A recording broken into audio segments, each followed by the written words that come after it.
Hello friends, आज हम पढ़ने जा रहे हैं वेरी इंपॉर्टेंट टॉपिक है ट्वेल्थ का, इलेक्ट्रोस्टैटिक पोटेंशियल। इलेक्ट्रोस्टैटिक पोटेंशियल की बात हमने टेंथ में भी की है और अब जो ट्वेल्थ में है इसका स्पेशल चैप्टर आता है electrostatic potential and the capacitance. ये चैप्टर है क्लास 12 का।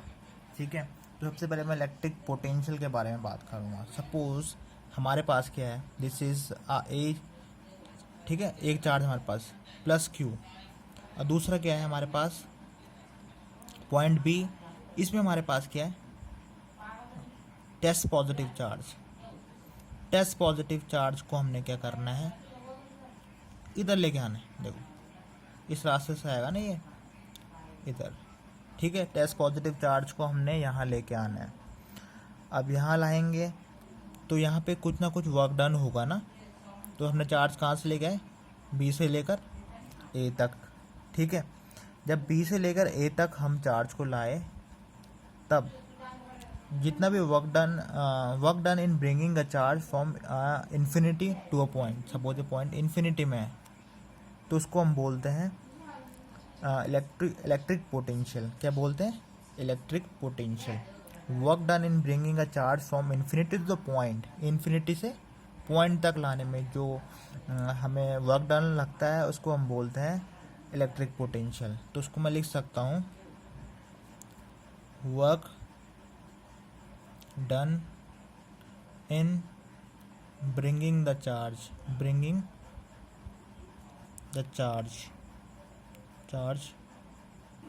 From infinity two point, point तक लाना। ठीक है, तो हम इसको क्या बोलेंगे, इलेक्ट्रोस्टैटिक पोटेंशियल बोलेंगे। ठीक है, अब ये जो पाथ फॉलो करेगा कंजर्वेटिव, जो फोर्स होगी यहाँ पे वो क्या होगी, कंजर्वेटिव। Force is conservative. ठीक है, तो फोर्स हम लिखते हैं यहाँ पे, फोर्स इज कंजर्वेटिव होगी। क्या होगी, कंजर्वेटिव बोले तो क्या होता है कंजर्वेटिव, सॉरी कंजर्वेटिव की स्पेलिंग अलग लिखती, कंजर्वेटिव। ठीक है, समझ में आ रही है conservative.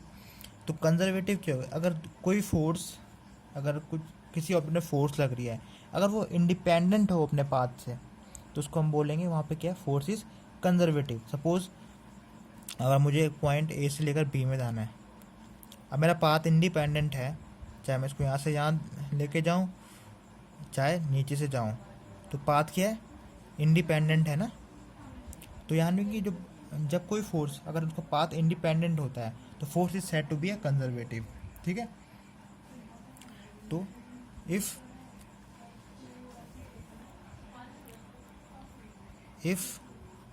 path is independent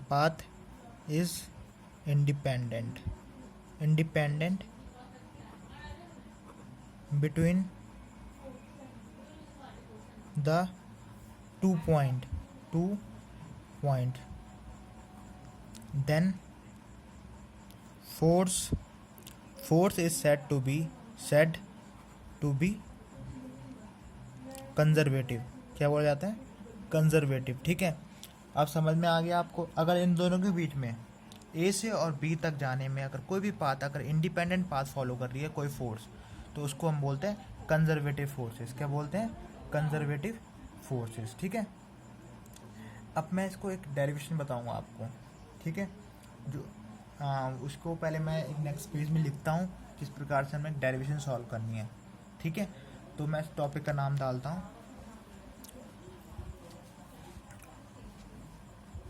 independence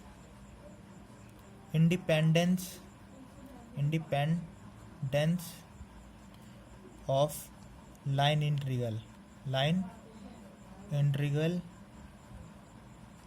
of electric field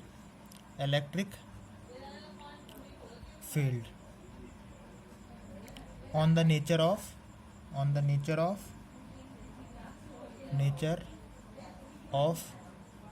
path between two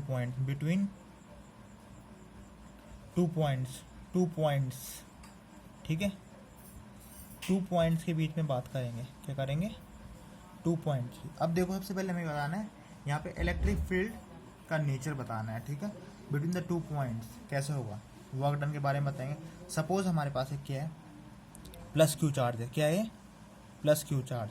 plus Q charge हमने कहाँ रखा हुआ, ठीक है, ये प्लस क्यू चार्ज हो गया,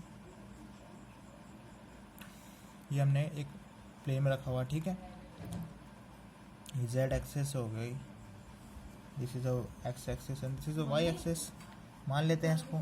अब हमारे पास क्या है, हमने क्या करना है, ए से लेकर बी तक जो पाथ फॉलो करेंगे और जितना भी वर्क डन होगा वो बताना है। यहाँ पे ये हम डाल देते point A and this is point B. समझ में आ गया?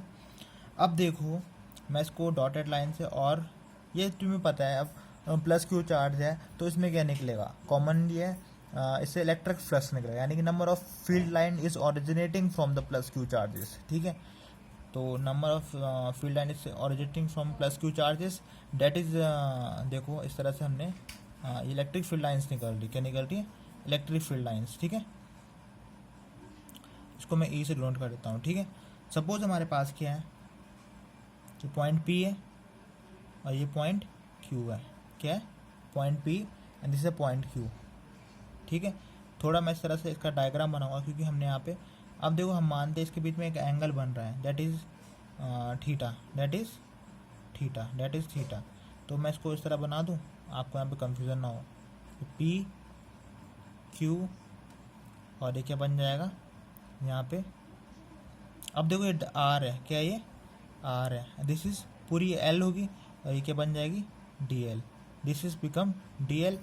और यहाँ पे जो पी एन है, जो पी एन दिख रहा है ना यहाँ पे, तो पी एन क्या बन जाएगा, डी आर बन जाएगा, क्या बन जाएगा, डी आर। ये थीटा और ये इस तरह से परपेंडिकुलर, ठीक है, 90 डिग्री का। तो ये हाइपोटेनियस बन जाएगी क्योंकि हमने भी कॉस थीटा वाला एंगल रिलेशन यूज़ करना है, और ये बन जाएगा बेस बन जाएगा, क्या बन जाएगा, बेस। समझ में आ गया? अब देखो हमें क्या बताना है, work done between the P to Q, सिर्फ इतना ही बताएंगे ना। तो अब देखो कैसे होगा, हमें पता है जो ई डी एल होगा उसमें क्या होगा, हमारे पास हमें निकालना पड़ेगा वर्क डन, ठीक है, वर्क डन निकालना पड़ेगा, work done by the electric field, by electric field लिख दो, ठीक है, by electric field on moving unit positive charge, unit positive, work done by electric field on moving unit positive charge from P to Q move करेंगे ना, सीधा derivation में आ जाओ। देखो अब हमें पता है ई डी एल होगा, ठीक है, ई डी एल किसके इक्वल हो जाएगा, देखो ई हमें पता है क्या होता है, ई हमें पता है क्या होता है, 1/4 pi epsilon naught Q upon R square, और एक यहाँ पे आर वेक्टर भी होगा तो ये आर कैप लगा देते हैं, ठीक है, और साथ में हम क्या लिख देते हैं, डी एल, क्या लिख देते हैं, डी एल, ठीक है। अब देखो हमारे पास क्या होगी, अब ये हमारे पास ये डॉट प्रोडक्ट है, इसको हम क्या कर देंगे, कॉस में कन्वर्ट कर देंगे, तो यूनिट वेक्टर इसकी वैल्यू 1 लिख के इसको 1 लिख देंगे और ये बन जाएगा डी एल कॉस थीटा, क्या बन जाएगा, डी एल कॉस थीटा। अब देखो हमारे पास क्या हो जाएगा, ई डी एल, ठीक है। अब देखो मैं बता रहा हूँ आपको, हमने कुछ ट्रायंगल बनाया था एक, इसकी वैल्यू निकालेंगे, क्या निकालेंगे, इसकी वैल्यू।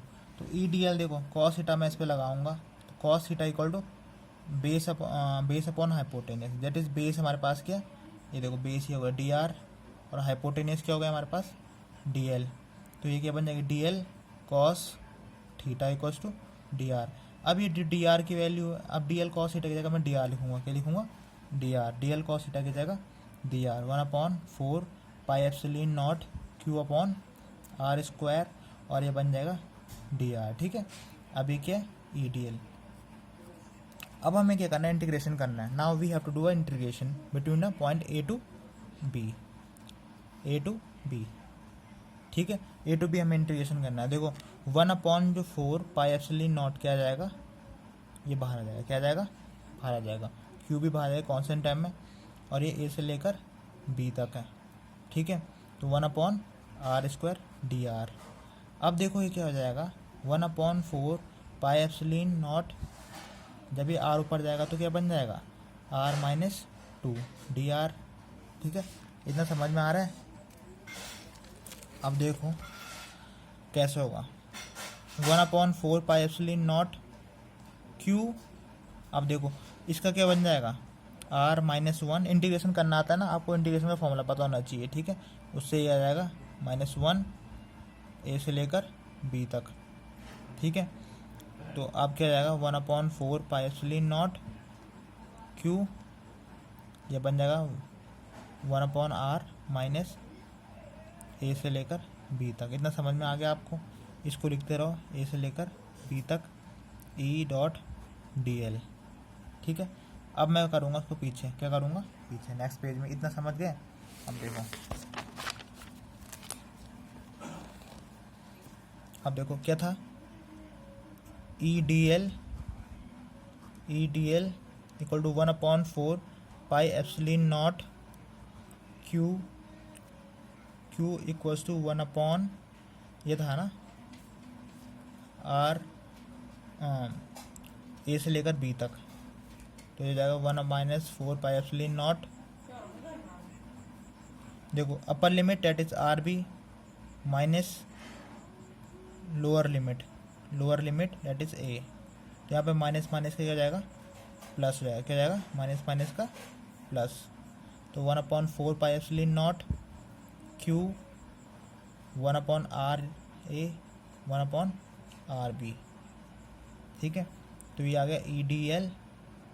ठीक है, A to B, इसको वर्क डन भी बोलते हैं। क्या बोलते हैं, work done from point A to B। ठीक है, अब देखो कंजर्वेटिव के लिए क्या होगा, फॉर कंजर्वेटिव रिलेशन, तो यहाँ पे जो वर्क डन होगा 0 जाएगा कंजर्वेटिव के टाइम में। ठीक है, देखो अगर हम क्या करेंगे, WAB is equals to WBA minus of WBA। तो देखो WAB plus WBA equals to 0 हो जाएगा ना 0। जब A से B जाएगा और B से A आएगा तो 0 नहीं हो जाएगा। ठीक है, तो ये समझ में आ गया आपको। अब देखो इसको इंटीग्रेशन फॉर्म में कैसे लिखा जाएगा, A से लेकर B तक EDL और B से लेकर A तक EDL इक्वल्स टू 0। देखो ये बहुत इंपॉर्टेंट रिलेशन है, इसके क्वेश्चंस भी आते हैं। तो इस तरह से हम इसको पूरी तरह से सॉल्व करेंगे। तो आपको ये जो कॉन्सेप्ट जो मैंने बताया इलेक्ट्रिक पोटेंशियल का और फॉर फोर्स कंजर्वेटिव का, तो ये आपको समझ में आ गया होगा। सबसे इम्पोर्टेंट टॉपिक है ये वाला। ठीक है, थैंक यू।